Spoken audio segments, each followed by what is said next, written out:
So yeah, I would say, when I quit Starbucks, it was a very liberating moment.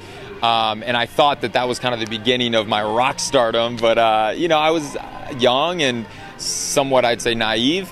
But I've learned to kind of adapt and grow and really survive as an independent artist.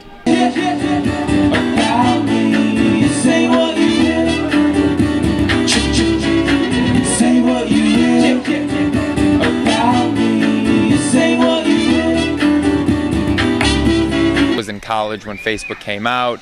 My first few shows, I guess my first couple years of performing, there was no Facebook.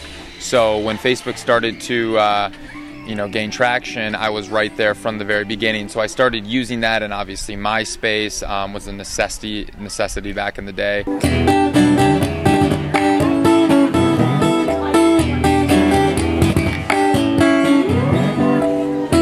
I really try to use every internet digital media platform to just gain exposure, and I was on Spotify the day it hit the States because I'd kind of been reading music blogs and industry talking heads, and just knowing that it was coming here, and knew that how powerful of an outlet it was in Europe.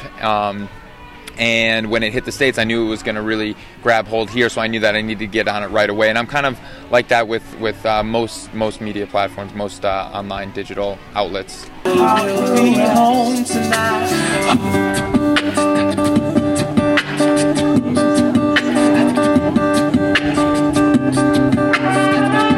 In the 70s, 80s, 90s, it was all about the mystique and, the rock star mystique, and you never really got to know the famous rock stars, and that was there was a big separation between the fan and the performer.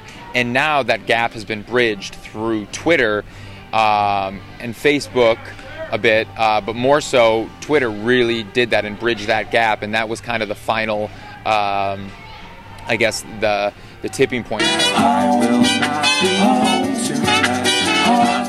I figured out how to make it work, but yeah, I do work like 16-hour days, and that's just me. And I mean, if you want it, you gotta work for it, and it's not just enough to kind of play a show once in a while, or just kind of sit at home and listen to music or sit on Facebook or whatever. You actually have to be proactive and go for these things if you really want to make it in this new music world.